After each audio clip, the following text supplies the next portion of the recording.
صباح النور. طيب.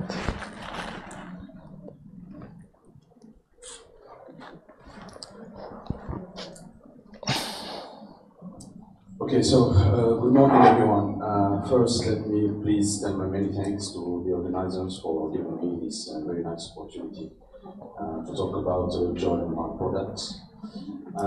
Then the good news of this morning is that the presentation, you can consider it like kind of 40 minutes break actually, because it will not be a very heavy technical one or scientific one. It will be just an overview related to the technique, so no big deal.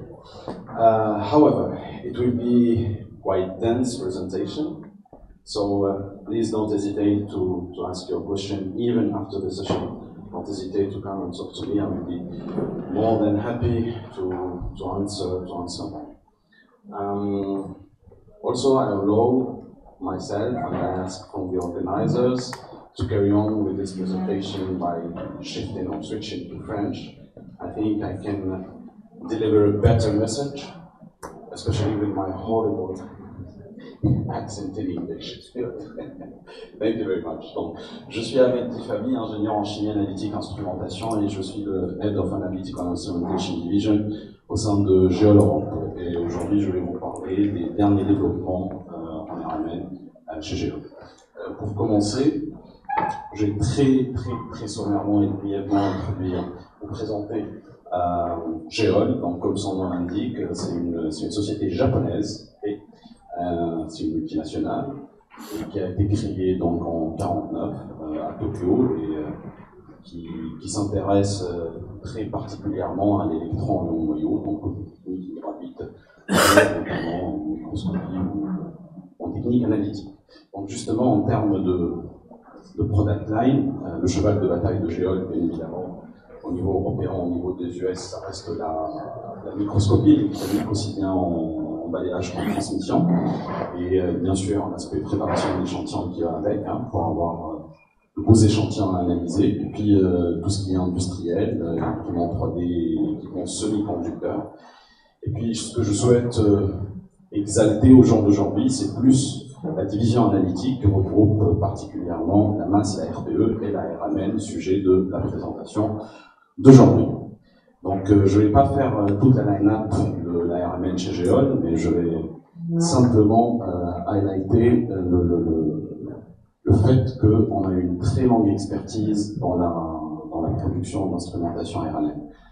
En fait, le premier RMN il a été annoncé en 1956. À l'époque, c'était les ondes continues, bien évidemment, avec les aimants permanents, les électroaimants, c'était pas les supraconducteurs d'aujourd'hui. Et puis à l'époque, on était capable de switcher entre 4, 12 et 32 MHz. À l'époque, bien évidemment, 32 MHz, c'était une fréquence, au moins qu'on puisse dire, exotique.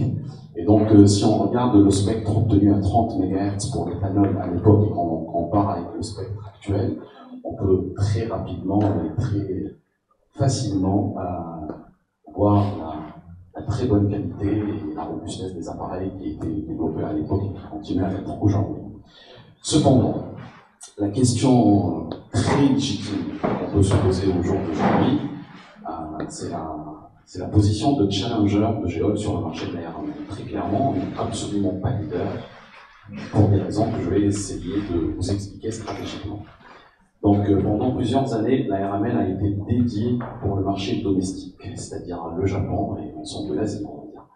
Pendant que sur les US, il y avait une autre société qui a malheureusement aujourd'hui arrêté son activité RMN, que bon nombre d'entre vous connaissent, c'est Variant Agilent. Et puis pour l'Europe, bien évidemment, il y a notre concurrent qui est toujours présent sur le marché, qui est toujours leader sur le marché européen. Donc voilà, je voulais simplement expliquer que ça a un sens. On peut expliquer cette position de challenger jusqu'à l'arrêt justement d'activité Variant Agilent sur les RMN. C'est là où le Japon actuellement a détecté une opportunité d'expansion sur le marché européen et le marché US. Et donc à partir de 2014, plus ou moins, ça correspond au lancement de la série ECZ et la réactivité de l'activité Variant Agilent. C'est là où un plan d'action a été mis en place pour justement l'expansion sur le marché européen et le marché US. Si on s'intéresse ponctuellement au marché européen, je vous montrerai tout à l'heure des slides pour tracer un peu ce qui a été fait depuis 2014 jusqu'à ici. Mais pour appuyer ou illustrer mes propos par rapport au fait que la RMN a été pendant plusieurs années dédiée au marché domestique, vous pouvez voir que 4 prix Nobel sont des utilisateurs japonais, sont des utilisateurs de la RMN Géol. Personnellement, ce qui retient mon attention ici, c'est que le prix Nobel 2001, il dit non, pardon. 2010. Le prix Nobel 2010, il disait qu'il ne savait même pas que Géol était fabricant de microscopes électroniques. Pour vous dire à quel point la RMN était vraiment dédiée au marché domestique et ça avait vraiment un sens de faire ce focus-là.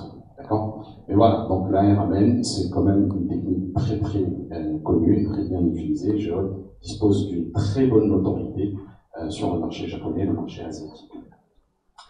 Maintenant, je vais parler des ressources.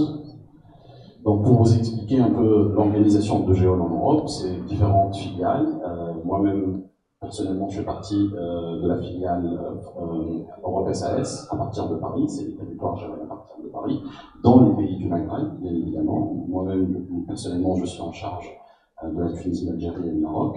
Et ce que je souhaite ici pointer, c'est le fait qu'il y a plus de 1000 appareils qui tournent, qui sont installés et qui tournent encore. On ne compte pas ceux qui sont arrêtés. Donc tous, on a une idée sur la carrure que peut avoir notre service technique derrière pour continuer à calibrer, pour continuer à faire de la maintenance, pour continuer à faire des réparations sur un parc de 1000 appareils. Et pour ce faire, en effet, et l'appareil, bien évidemment, hein, toute technique confondue, la microscopie dedans et la spectrométrie de masse dedans. Mais pour la RMN, en fait, on a monté un réseau européen d'un ensemble de 20 personnes dédiées à la RMN. Des ingénieurs de service qui sont dédiés à la RMN. C'est-à-dire qu'ils n'interviennent pas sur une microscopie à balayage, par exemple. Donc on a développé cette notion de réseau. Donc en cas de rage, en cas d'activité accrue, évidemment, on peut s'échanger des ingénieurs de service pour pouvoir répondre très rapidement à nos demandes clients en termes de service. Et sinon, l'autre aspect, c'est l'application. Donc avoir l'appareil, c'est bien, avoir l'appareil qui tourne, c'est bien, mais il faut l'utiliser, il faut donner le support applicatif qui va avec. Et donc ce qu'on a fait, c'est qu'on a installé un centre d'application à portée européenne à Women Learning City, donc en banlieue de Londres. Et aujourd'hui, je vous le dis, j'espère que le message sera très clair, avec des mots très simples. L'équation elle est la suivante, vous arrivez le matin avec vos échantillons, vous partez le soir avec vos spectres, et vous pouvez comparer avec les solutions dont vous disposez déjà ou qui existent sur le marché. Donc si vous avez un projet de RMN, la première étape, c'est de passer par une démonstration. N'hésitez pas à nous contacter, à envoyer vos échantillons, on pourra même vous accueillir personnellement avec vos échantillons, comme ça vous serez physiquement face à la machine, et que vous puissiez la tester par vous-même. C'est le point crucial de notre plan d'action. Mettre l'utilisateur en confiance par rapport à la solution qu'il teste. Et donc, ce centre d'application, il y a 4 ingénieurs d'application qui sont dédiés, mais sinon, on a aussi des ingénieurs d'application sur l'échelle locale, donc ils ne sont pas à UK, on en a une en France, une en Allemagne, et une en Italie, et puis on a, j'en parlerai un peu plus tard quand je parlerai du software, on a lancé aussi un supplémentaire complémentaire pour le traitement des données, et on a une équipe de 4 ingénieurs d'application qui sont dédiés au développement des séquences pour adapter vos séquences existantes si vous choisissez Géol, ou alors pour continuer à développer des nouvelles séquences et enrichir les bibliothèques existantes. Maintenant, je vais vous faire bien évidemment un cours pour la RMN, parce que c'est une technique que bon nombre d'entre vous connaissent et utilisent, voire même quotidiennement, mais pour ceux qui maîtrisent moins, je vais juste faire une introduction sommaire à la RMN. Donc la RMN, c'est la résonance magnétique nucléaire. Les 4 points qu'on pourrait retenir, c'est que d'abord, c'est une technique en vrac, donc on n'est pas obligé de séparer comme la chromatographie en aimant, d'accord? C'est une technique non destructive, c'est pas comme la spectrométrie de masse, hein, parce que vous ionisez l'échantillon, c'est pas le cas pour la RMN. C'est une technique qui reste quand même très sensible, et on peut l'utiliser aussi pour la quantification. Voilà. Donc c'est un outil très très puissant pour l'analyse structurale au jour d'aujourd'hui, qui nous permet aussi d'avoir, en plus des informations structurales, on peut avoir des informations sur la dynamique et sur la cinétique. Je reprendrai un peu plus tard. Donc, la RMN, elle est utilisée dans pas mal de domaines, d'accord, qui peuvent aller depuis la chimie fine, le pharmaceutique, la cosmétique, jusqu'à la chimie un peu plus lourde, en métallurgie ou même en géologie, etc. Pour vous donner donc une idée maintenant sur le point instrumentation, donc la RMN c'est un ensemble d'éléments plus une électronique qui gravite autour en fait. Donc l'élément c'est pour avoir un champ stable, homogène, etc. de zéro, et puis il y a une sonde sous l'aimant qui va envoyer et recevoir des radiofréquences. Donc envoyer une radiofréquence pour perturber l'état d'équilibre du spin nucléaire et collecter le signal back reçu, l'améliorer avec des préamplificateurs, et puis le tout est contrôlé via une console électronique. Et donc, ce qu'on obtient, on applique une très courte induction à fréquence, et derrière, on récupère ce qu'on appelle une FID, d'accord, une Free Indication Decay. Et pour passer du domaine temporal au domaine déplacement chimique, tout simplement, on applique une transformée de Fourier. Donc, on passe du domaine temporal à un spectre RMN. Et donc, à partir d'un spectre RMN, on peut collecter 4 informations majeures. La première information, c'est la position du signal sur l'axe de déplacement chimique. Et ça permet de comprendre l'environnement autour du noyau que je suis en train d'observer. Une deuxième information, c'est la longueur de ce signal. D'accord ? Cette information-là me permet d'abord de comprendre l'homogénéité de mon champ, mais aussi la dynamique de la matrice que je suis en train de regarder. Sinon, une troisième information, c'est le J-coupling, c'est le nombre de signaux. Est-ce que c'est un singulier, est-ce que c'est un doublé, est-ce que c'est un triplé, un multiplé, etc. Et ça me permet de comprendre l'interaction entre le noyau que je suis en train de regarder et son environnement via des liaisons chimiques. Une quatrième information, mais qui est propre au spectre proton, c'est l'intégration, ce que vous voyez ici en rouge. Et donc, l'intégration me permet de savoir le nombre de protons qui est greffé sur l'élément que je suis en train d'observer. Maintenant, je vous donne des applications concrètes de la RMN. Donc, typiquement, et surtout, c'est l'analyse structurale, donc chimie organique, chimie analytique, synthèse, caractérisation. La cinétique. D'accord ? Donc on a des cellules qui se greffent sur les sondes RMN qui nous permettent de suivre les états intermédiaires lors d'une synthèse organique. On peut parler de l'interaction intermoléculaire qui peut être par exemple entre une protéine et un médicament, qui peut être entre un sol et le pesticide. L'analyse des polymères, bien évidemment, et là on parlera de la RMN des solides, d'accord, solid state element, de la géologie, je pousse la réflexion même un peu plus loin, c'est la transformation des minéraux, et vous avez eu ce matin une lumière des présentations sur les éolites, qui est une thématique vraiment en effervescence, donc là on peut évidemment parler de la RMN. Sinon des applications biologiques qui peuvent être sur des tissus biologiques, là on parlera de la RMN de l'état mou, pour les biopsies par exemple, ou alors carrément l'analyse des protéines, d'accord, les grandes molécules, ou le pharmaceutique, ici c'est l'agence des médicaments américaine qui a commandé le système 500 MHz équipé d'une sonde OHFX dont je parlerai plus tard pour des impuretés fluorées. Une nouvelle thématique, là on voit la RMN en pleine effervescence aussi, c'est le profiling, ce qu'on appelle dans des applications métabolomiques, d'accord, particulièrement sur les food analysis. Okay. Maintenant, je vais parler de nos solutions propres à Géol. Donc, comme je vous disais, on vient d'annoncer une nouvelle série qui s'appelle ECZ Luminous, qui se décline, qui se défalque en 3 modèles différents. D'abord, on a le ECZ LS. S, c'est pour dire standard. Donc, c'est une utilisation en standard, en routine, en open access, qui est disponible uniquement en 400 MHz pour la RMN des solutions pour l'ARMN, des liquides. C'est vraiment l'entrée de gamme, c'est le must pour tout laboratoire de chimie organique, de chimie analytique, pour la synthèse et pour la caractérisation dernière. Le deuxième modèle, c'est le CZL-R. R, c'est pour dire research. Donc c'est un modèle un peu plus sophistiqué. Et il existe de 400 à 600 MHz, en 400 à 600 MHz, mais qui peut être hybride, une utilisation hybride, liquide-solide. Il est disponible en modèle compact 2 canaux, donc on peut faire de la double résonance. Et en montant champ, on peut faire des expériences triple résonance plus.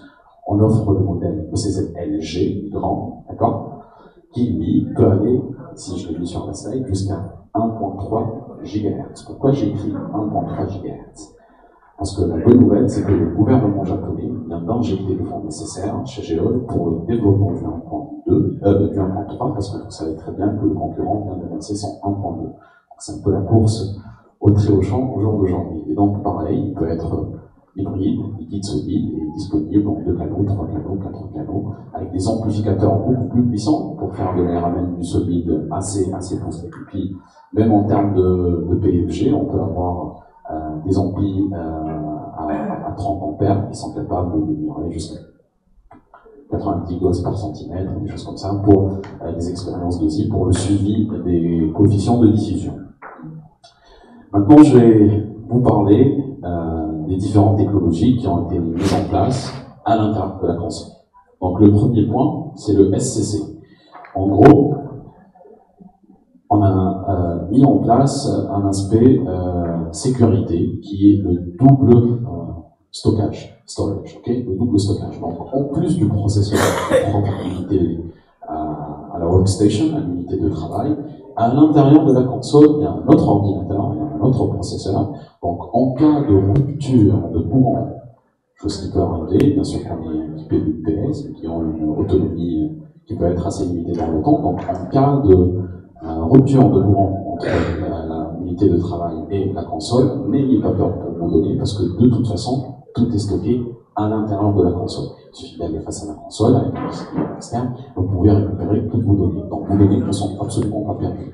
Autre chose, imaginons que vous utilisez 2 spectros Geol. Donc vous pouvez avoir et gérer et piloter les 2 spectros à partir d'une seule unité de travail. Et vice versa. Si vous êtes utilisateur d'un seul spectro, vous êtes plusieurs utilisateurs à vouloir avoir accès, c'est possible. Et là se pose légitimement la question des licences. Donc sachez que chez Geol, les licences supplémentaires de processing sont complètement gratuites. Donc si vous êtes 16 avec 2 stagiaires, avec 4 ingénieurs, etc., vous pouvez avoir le nombre de licences nécessaires au moment de l'acquisition du système, donc pour le traitement de vos données. Le deuxième point que je souhaite présenter aujourd'hui, c'est ce qu'on appelle le STS, le Smart Transceiver System. Alors, si vous ouvrez un dictionnaire, vous n'allez pas trouver la définition du mot transceiver. Tout simplement parce que c'est une concaténation entre 2 termes, transmission et réception.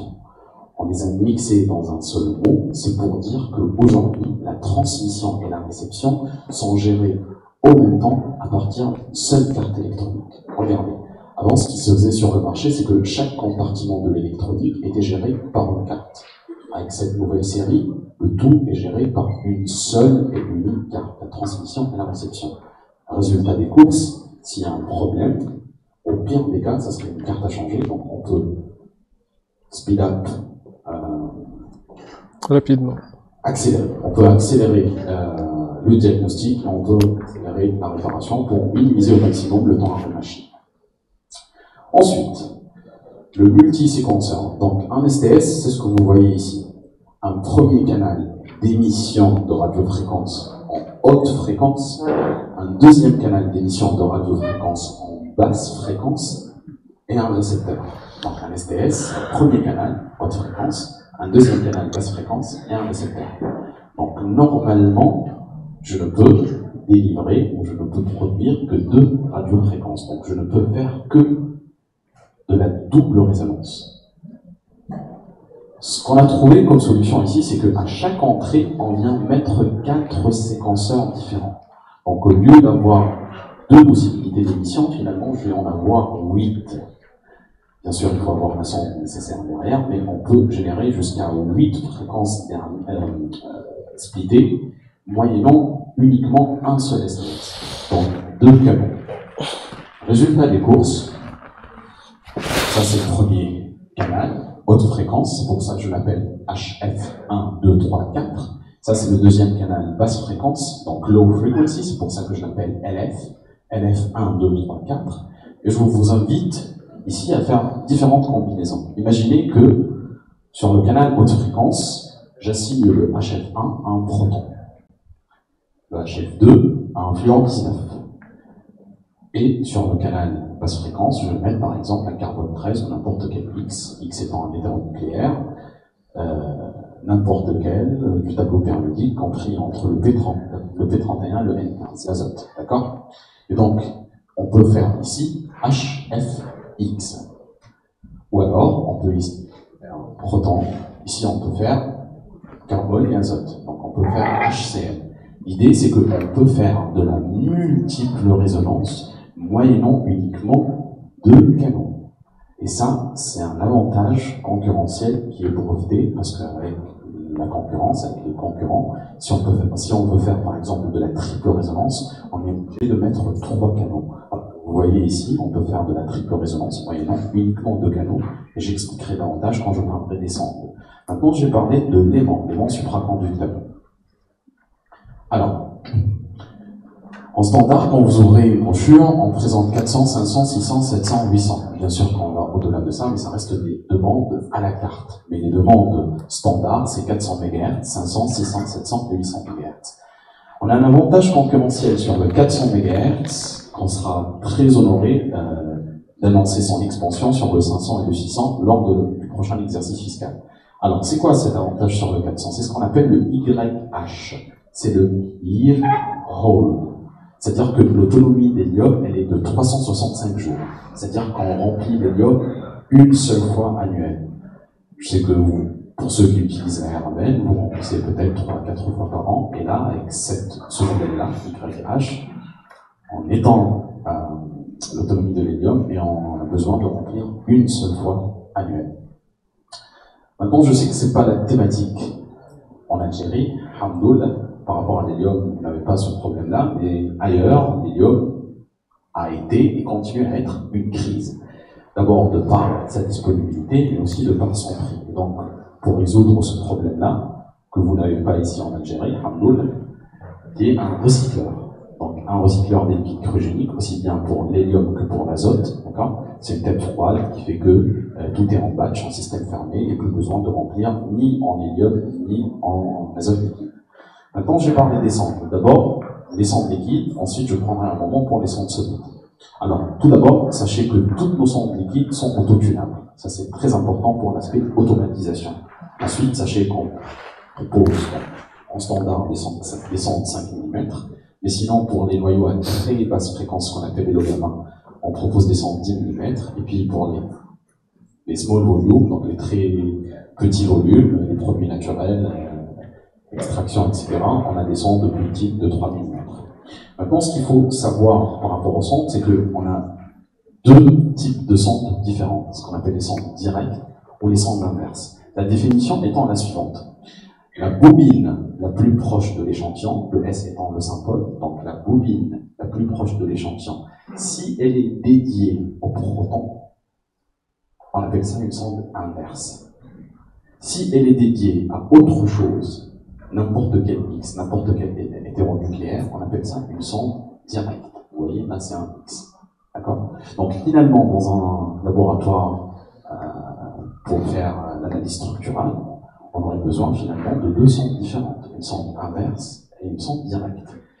La nouveauté brevetée chez Géode, c'est cette sonde Royal Probe, qui est une 2 en 1. Au lieu d'avoir 2 sondes splittées physiquement, 2 sondes différentes, on a développé une seule sonde qui peut être à la fois une sonde inverse, de par le fait que sur la bobine la plus proche, par définition, il y a un proton, mais en plus du proton, comme le fluor, la fréquence du fluor est très proche de celle du proton, on met aussi le fluor sur cette bobine interne.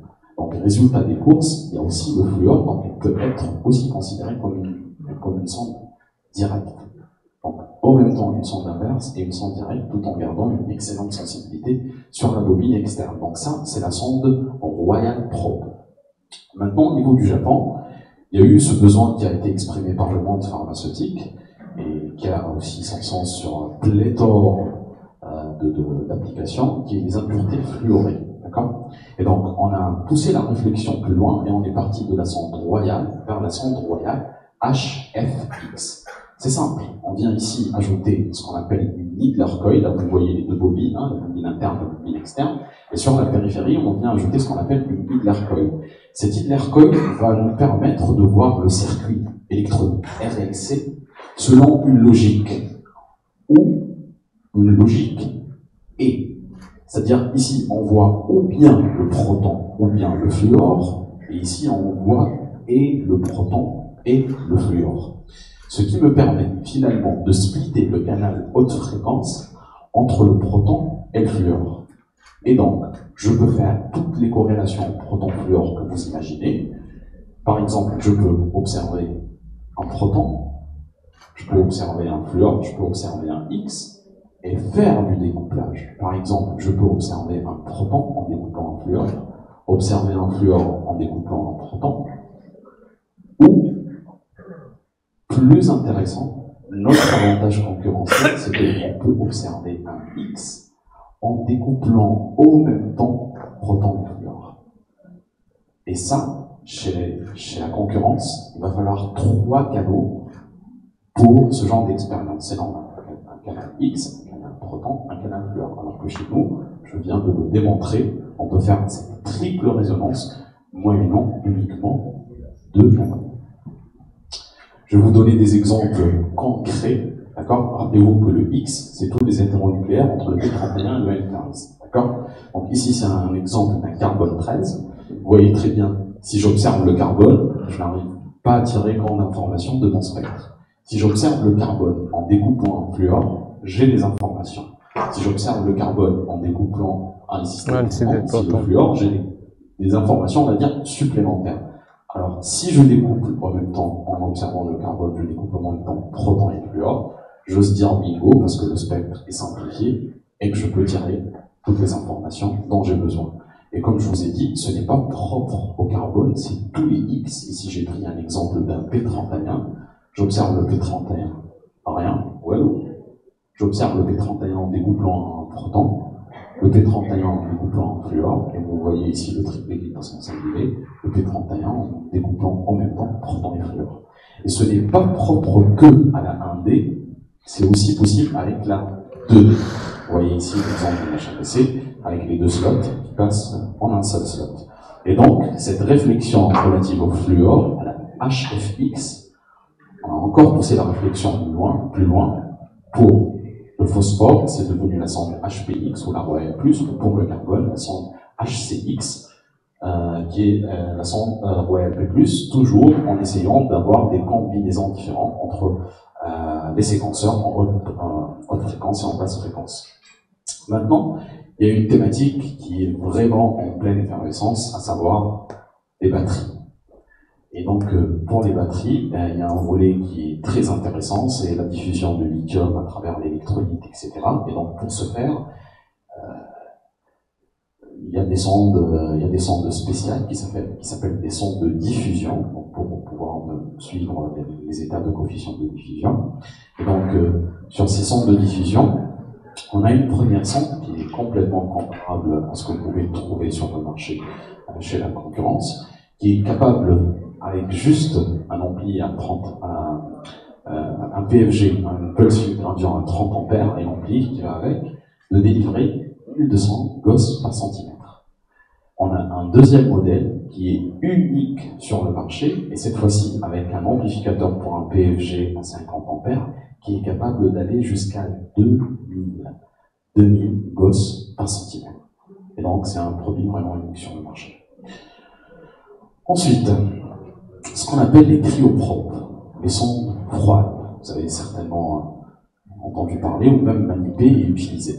Donc l'idée, elle est simple, c'est de refroidir l'électronique et non pas l'échantillon. Ici, on ne vient pas refroidir l'échantillon, on vient refroidir l'électronique simplement pour améliorer le ratio signal sur bruit. En refroidissant l'électronique, on diminue le bruit, donc on exalte le signal, et du coup, on arrive à avoir une sensibilité beaucoup plus poussée. Il y a deux modèles de sonde froide. Un premier modèle qui s'appelle le supercool, qui est refroidi avec de l'azote liquide, et un deuxième qui s'appelle l'ultracool, qui est refroidi avec l'hélium liquide. Donc avec l'azote, on peut avoir jusqu'à 3 fois une sensibilité meilleure qu'une room temperature, donc qu'une sonde chaude normale. Et puis avec l'hélium, on peut avoir jusqu'à 5 fois meilleure sensibilité qu'une sonde normale. Autre chose que je souhaite quand même souligner, c'est que les sondes sont équipées, ici parce que c'est des sondes très lourdes, donc ils sont équipés d'une sorte de bras qu'on appelle probe arm. Et donc son avantage concurrentiel, c'est que ici, on peut remplir pendant l'expérience et il peut maintenir la sonde en froid pendant vos expériences. Maintenant, je vais parler un peu de la RMN des solides. Donc, on couvre une gamme assez large de sondes et donc de rotors qui vont avec. On va de 0,75 mm jusqu'à 8 mm. Ça dépend de l'application, ça dépend du champ, etc. Et donc, on peut offrir une large gamme de solutions.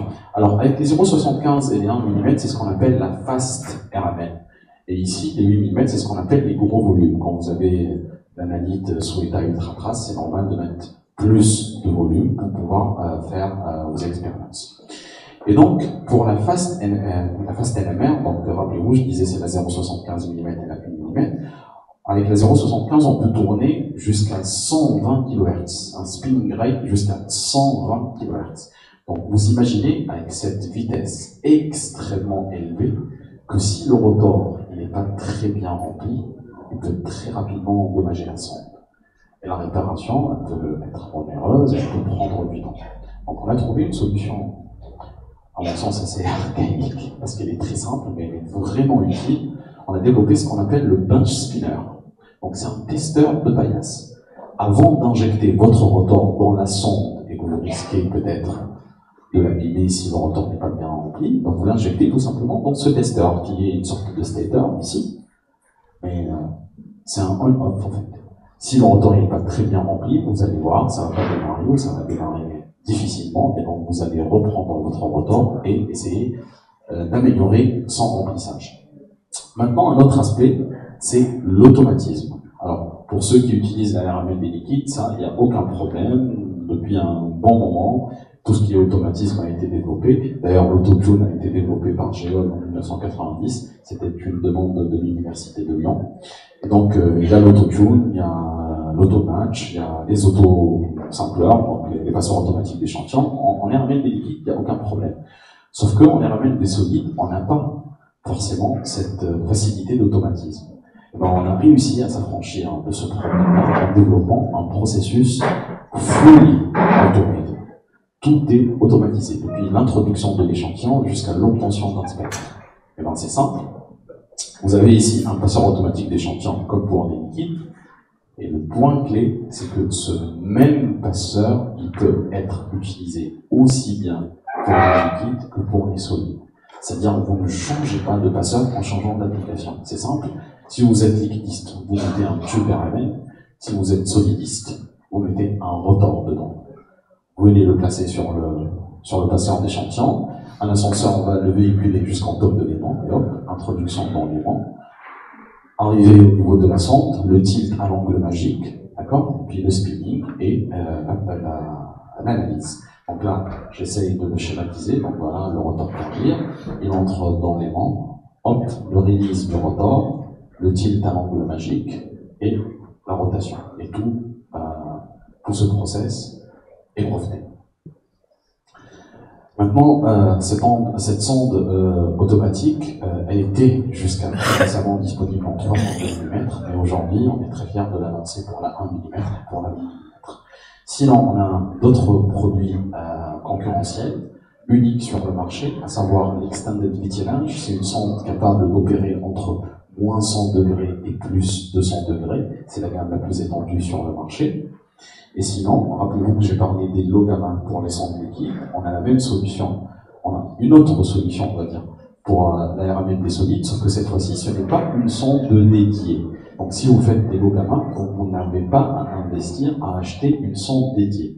On vient simplement clipser cet attachment qui s'appelle la Logama Box, qui est complètement compatible avec la sonde Sony existante. Donc si vous voulez faire des Logama, c'est pas la peine d'acheter une sonde dédiée. Vous pouvez continuer à utiliser votre sonde et simplement venir greffer la Logama Box dessus.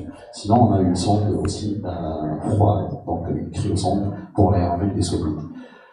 Pour tout ce qui est gel, tissu biologique, caoutchouc, crème, etc., on parle ici de l'état mou, donc la RMN semi-solide, et on a des sondes dédiées qu'on appelle des FG Mass, des Field Gradient Magic Angle Spinning Probes. En termes d'automatisation, pour les passeurs automatiques d'échantillons, on a deux modèles. Le premier modèle d'entrée de gamme, c'est ce qui se greffe en top de l'aimant, qui existe en 24 positions, mais sinon à hauteur d'homme, on a un passeur qui s'appelle Jackmin, qui existe en 30, 64 et 100 positions. Sachant que celui en 30 positions, il peut être pre-cooled, si jamais vous devez laisser vos échantillons, par exemple biologiques, dans le froid au niveau du passeur. Alors, si vous êtes polymériste et que vous devez maintenir une température haute, ce passeur peut être preheated. Maintenant, j'ai parlé des cryosondes là où on devait refroidir l'électronique, mais sur certaines applications, il va falloir refroidir l'échantillon. Donc, pour refroidir l'échantillon, il y a différentes possibilités. D'abord, si vous voulez aller jusqu'à moins 100 degrés, il n'y a pas de secret, c'est l'azote liquide. Donc, vous pouvez utiliser des divars d'azote liquide. On en a des divars à 10 litres, des divars à 30 litres. Par contre, si vous faites, je sais pas moi, un carbone compliqué qui va vous prendre la soirée, ou même le week-end, avec une corrélation un peu poussée, eh ben, le 30 litres à moins 100, il ne peut tenir que 6 heures. Alors que si vous voulez laisser pendant la nuit ou pendant le week-end, 6 heures, ce n'est plus possible, parce qu'au bout de 6 heures, vous n'aurez plus de froid. Et là, on switch des solutions court terme vers des solutions long terme. Là, au lieu d'avoir un divar d'azote liquide, vous allez avoir une unité calorifique. Donc, si vous voulez, il y a deux modèles possibles. Il y a le moins 40 et le moins 90. Il peut délivrer donc jusqu'à moins 90 degrés. Il ne peut pas atteindre la température de l'azote, à 500, mais on n'en est pas loin. Sinon, si vous voulez simplement avoir le 0 degré, ou plus précisément 25 degrés plus bas que la température de la pièce, on peut tout simplement utiliser le vortex, un petit avec de l'air comprimé qui balance. Dernier point que je souhaite évoquer dans ma présentation, c'est le point software. Donc, chez Geol, on a jusqu'à très récemment tourné avec un logiciel qui s'appelle le Delta Software. Comme je vous ai dit, toutes les licences supplémentaires de processing sont gratuites, mais ce qui est aussi intéressant à souligner ici, c'est qu'il y a un certain nombre de modules qui sont inclus d'office dedans, sans vous faire payer des sous supplémentaires, comme vous pouvez observer sur le marché. Je parle nommément du module QNMR, donc pour la NMR quantitative. Je parle du NUS, le Non-Uniform Sampling, ou alors d'autres modèles comme le PureShift, etc. Ce que je souhaite aussi souligner pour l'industrie, de plus en plus de demandes de data integrity. Donc sachez que ce software il est CFR 21 Part 11, particulièrement pour le monde pharmaceutique, c'est devenu un must. Et que qu'est-ce que je souhaite souligner d'autre? Que voilà, donc c'est facile d'utilisation, c'est graphique, on peut cliquer avec une aide pour la prise des décisions. Et puis récemment, comme je vous ai dit, on a mis en place une équipe à Oxford, plus précisément, qui développe, et on est déjà à la 3e version, de ce nouveau software qui s'appelle Geol JSON. Donc c'est un logiciel supplémentaire, donc il ne remplace absolument pas le Delta Software, c'est juste un logiciel supplémentaire qui vous offre des possibilités additionnelles, on va dire, telles que le Predict NMR ou quelques capacités supplémentaires sur la RMN quantitative. Donc voilà, je pense avoir fait le tour. Je vous remercie pour votre attention et je serai ravi de recevoir vos questions.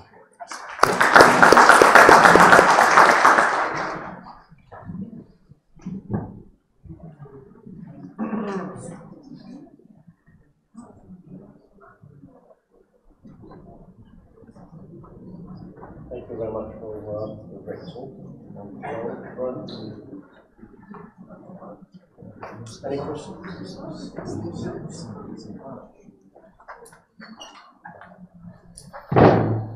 Salam alaikum, merci beaucoup pour votre présentation, à la fois pédagogique, technique et commerciale. On vous remercie. Je me présente, je suis docteur Koumkari Zebdi. Il y a 2 ans, j'étais enseignant-chercheur à l'université Alger 1 et j'ai travaillé avec mes anciens collègues de la plateforme Araman du CRAPC, Abou Mustafa et les autres collègues, sur le profil métabolomique du Araman pour les patients du cancer. C'était vraiment un thème intéressant.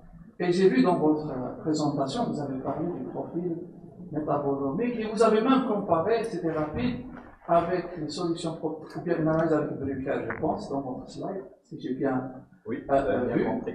Voilà. On a eu de bons résultats avec le Araman du CRAPC. Et par la suite, on a discuté avec plus ou moins la concurrence nous plaît vraiment, hein, c'est que entre les manufacturiers, c'est-à-dire, et les gens du Brucker, ils ont proposé une solution à la fois technique et software avec un nouveau, vous le connaissez, le Araman, le spectromètre, c'est-à-dire Avance Nivea, qui est spécialisé et dédié au profiling, c'est-à-dire à l'étude des profils métaboliques. Quelle solution propose Géol pour l'étude des profils métaboliques? Et pouvez-vous nous donner plus ou moins un aspect, si on peut dire, running cost, c'est-à-dire le prix de running cost entre vous et votre concurrent, si je peux dire directement dans le cadre dans ce domaine. Merci. Merci beaucoup pour votre question fort intéressante. Je commence par la fin. Je ne vais pas communiquer de prix, mais je vais communiquer une équation très simple. Du moment où techniquement ça répond à votre besoin, ayez la certitude que commercialement, il y a des choses à faire. Pourquoi? Parce qu'on est challenger sur ce segment. D'accord? Donc, très clairement, commercialement, on peut vous proposer des choses importantes. Maintenant, techniquement, vous avez souligné, bien évidemment, l'aspect software. Mais il n'y a pas que l'aspect software. Vous voyez, quand on fait des métabolomies, il va falloir mettre en avant ce qu'on appelle du high throughput, donc des gros passeurs d'échantillons. Première chose, c'est que le web s'est positionné sur le passeur sans position. Ça, c'est au niveau du hardware. Maintenant, au niveau du software, on n'a certainement pas des solutions dédiées externes, mais par contre, on est en train d'intégrer et d'incorporer des solutions sur les softwares déjà existants, avec les études statistiques qui vont avec, notamment avec le JSON Software, cette nouvelle solution qu'on est en train de promouvoir. Aussi au niveau du hardware, vous avez parlé d'un spectromètre dédié à l'analyse. Alors ça, c'est bien, c'est très bien. Je ne suis pas là pour dénigrer la concurrence, pas du tout. Ça a une certaine carrure, mais il faut vraiment faire attention par rapport à la solution que vous choisissez et à la portée qu'elle vise. Si vous voulez simplement faire du proton, si vous voulez en plus faire du carbone, vous allez devoir payer pour un noyau supplémentaire, et c'est ce que le concurrent appelle l'avant-score. Par contre, avec Géol, on n'a pas du tout cette approche-là.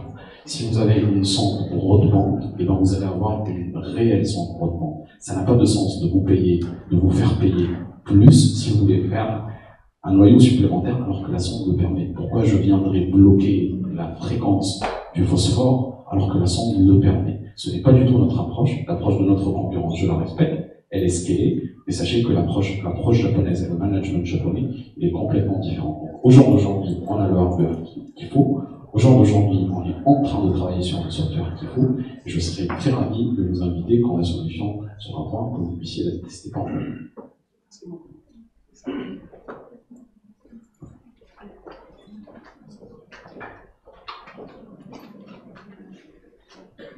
Bonjour.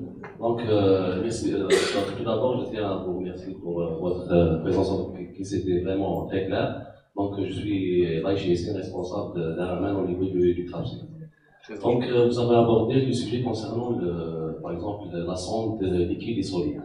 Est-ce que vous pouvez ajouter plus d'explications par rapport à ça? Parce que nous, donc, dans notre centre, par rapport à votre concurrent, donc le META, donc nous avons uniquement une sonde dédiée pour le liquide, ou bien pour les solides. Donc, c'est pas possible de faire tous les chantiers en même temps.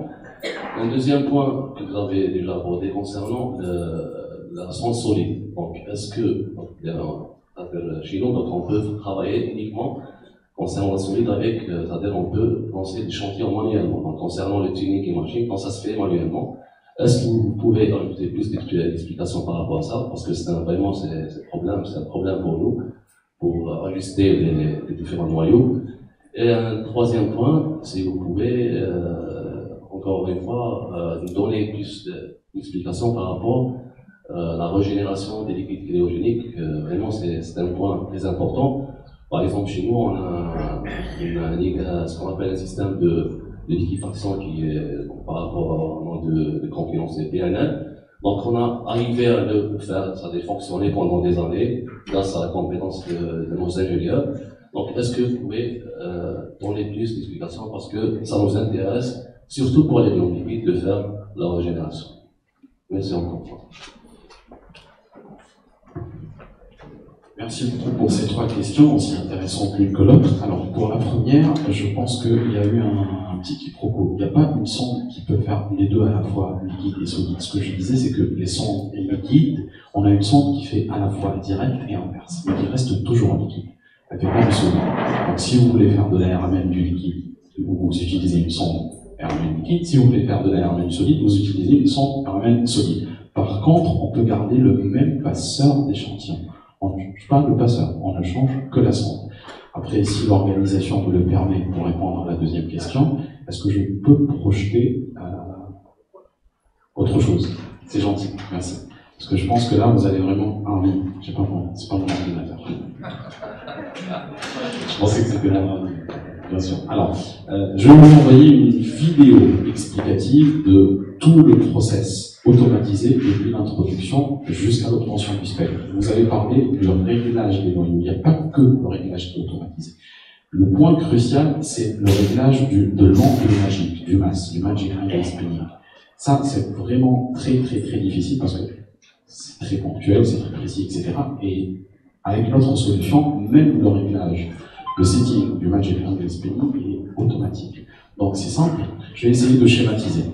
Ce qui se faisait conventionnellement, c'est que vous allez remplir votre rotor, vous allez en bas de l'aimant, vous allez retirer la sonde, mettre le rotor, mettre la sonde, aller vers votre software et faire l'analyse. Pour passer à l'échantillon suivant, vous revenez sous l'aimant, vous enlevez la sonde, vous enlevez le rotor, vous mettez de nouveau et vous remettez la sonde, et c'est un processus continu à chaque analyse.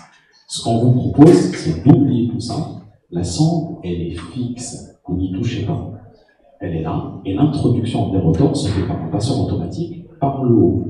Donc, il n'y a plus d'accès par le bas. La sonde, elle est fixe, vous mettez sur le carrousel votre rotor, avec le spinner qui va avec, on appelle ça rotor carré, véhiculé jusqu'en côte de l'aimant, introduit dans l'aimant, car analyse, une fois que c'est fini, il est éjecté, le carrousel tourne à la position suivante, et hop, le même process. Donc finalement, ce que vous savez et que vous maîtrisez au niveau de l'ARMN liquide, il est repris, si vous voulez, pour l'ARMN des solides. Votre troisième question concernait le recyclage, le recycleur de l'hélium. Voilà. Alors, je vais retracer d'abord l'historique. C'est un projet qu'on a avancé il y a plusieurs années. Et on a développé une solution qui s'appelle le Zero Boil Off. C'est-à-dire, c'est vraiment un système fermé, et l'idée, c'était vraiment tout l'hélium qui s'évapore avec une tête froide, il est refroidi, il est injecté dedans, à l'intérieur du tiroir de l'aimant. Sauf que ce projet-là, il était au passé, il était avorté, il était abandonné à cause d'un problème majeur qui est les vibrations. D'abord, les vibrations dues au compresseur, mais ensuite les vibrations dues à la liquéfaction de la goutte. Quand la goutte, c'est-à-dire ce qui est évaporé est liquéfié et repasse dans le tiroir, quand la goutte tombe dans le tiroir, elle crée des vibrations et le champ était plus stable. Et bien, à l'époque, la solution facile qui a été retenue, c'est d'abandonner le projet. Et hop, arrive Covid. Donc la question apparaît de nouveau, devient légitime de nouveau, et derrière le Covid vient la crise de l'hélium. Donc la question prend tout son sens. Et là, le projet Alive Again, il a été remis sur le tapis de nouveau, et toutes les questions relatives à la vibration. Donc, bon, ça se voit pas très bien sur la slide, mais je vais vous envoyer la brochure. Toutes les questions de la vibration ont été résolues. Et donc maintenant, c'est un produit qui est commercialisé et standard sur la brochure. Qu'est-ce qu'il comporte? Ce que vous voyez ici, c'est une tête froide avec 2 étages. Un étage pour l'hélium, un étage pour l'azote. Cette solution, elle vient avec un compresseur d'hélium, bien évidemment, et un water chiller, plus l'utilisation de l'air du labo. Bien évidemment. Donc, tout ce dont vous avez besoin aujourd'hui, c'est un air du laboratoire, c'est un water chiller que vous avez en local, et puis Géol viendra installer le recycleur avec son compresseur hélium. Autre remarque que je souhaite quand même soulever, c'est que c'est un device qui nécessite une maintenance toutes les 2. C'est normal. Mais c'est vraiment un système fermé, vous n'avez absolument pas besoin de remplir. Oui, oui, toutes les 2 ans. Parce que vous savez, il y a des gens qui s'effritent avec le froid, il y a des parties du compresseur qu'il va falloir changer. C'est normal.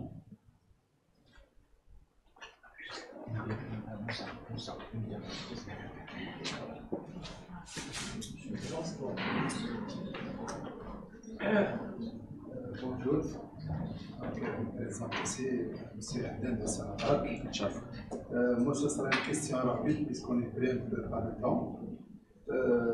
Durant la présentation qui était claire et explicite, je n'ai pas vu beaucoup de choses sur un aspect très connu et qui est conventionnel actuellement, c'est l'élément du phosphore terre.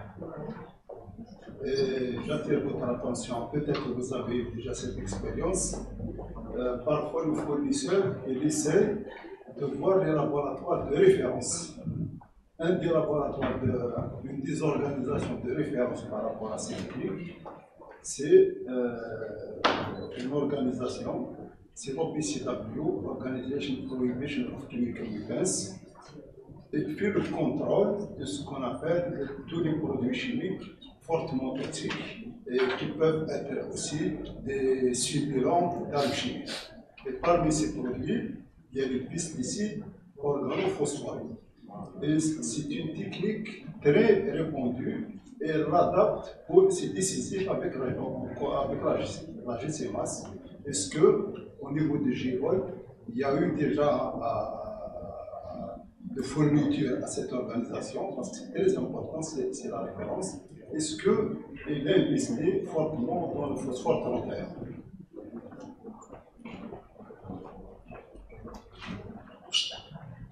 Merci beaucoup. Une question extrêmement pertinente et la réponse est affirmative sur les 2 volets de votre question. D'abord, oui, on s'intéresse au P31 et on est en train d'annoncer cette fameuse sonde qui s'appelle Royal P+. P pour le phosphore et plus, c'est-à-dire la sensibilité du phosphore enhanced, améliorée, d'accord? Donc, il y a une sonde qui est dédiée pour l'analyse du P31. Maintenant, notre approche, c'est exactement celle que vous avez décrite, donc de trouver des laboratoires de référence. Et bon, malheureusement, ce qu'on a arrêté pour l'Europe, c'est un laboratoire à l'université Castilla-La Mancha, à Albacete, en Espagne, qui sera notre partenaire pour promouvoir cette sonde au niveau européen. Par contre, au niveau japonais, c'est le RIKEN et le NIX qui sont en train de la tester pour faire la promotion derrière, qui sont des laboratoires de référence. Merci.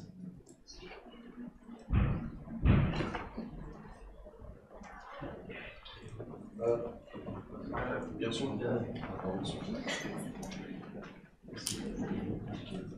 Désolé encore une fois, donc juste par rapport à la question que j'ai déjà posée, par rapport à les systèmes d'automation. Donc, est-ce que c'est possible de faire le tuning de matching pour la souris? Donc, c'est ça ma question. Donc, c'était pas par rapport à l'autre simple, par rapport aux souris, c'était par le réglage de tuning et matching. Encore une question par rapport au couplage des éléments. Est-ce que ça se fait de faire des couplages avec d'autres techniques? Est-ce que ça a déjà été installé? Merci. Alors, comme vous pouvez le voir sur la slide, Perform, Auto-Tune and Auto-Match. Donc, l'Auto-Tune et l'Auto-Match, il est complètement automatisé. Je répète une autre fois, tout le process est fully automaté. Depuis l'introduction de l'échantillon jusqu'à l'obtention du spectre, y compris le réglage de l'angle magique. La deuxième question, c'était par rapport couplage avec votre Ah oui, d'accord, ok. Il y a eu un couplage avec HPLC, mais malheureusement, il n'est pas CE. Bon, pour l'Algérie, on n'est pas en Europe, mais il n'a pas le label conformité européenne, donc c'est un produit dédié au marché domestique. Mais je pense que si la demande viendra, c'est sûr qu'on va répondre en dehors du Japon.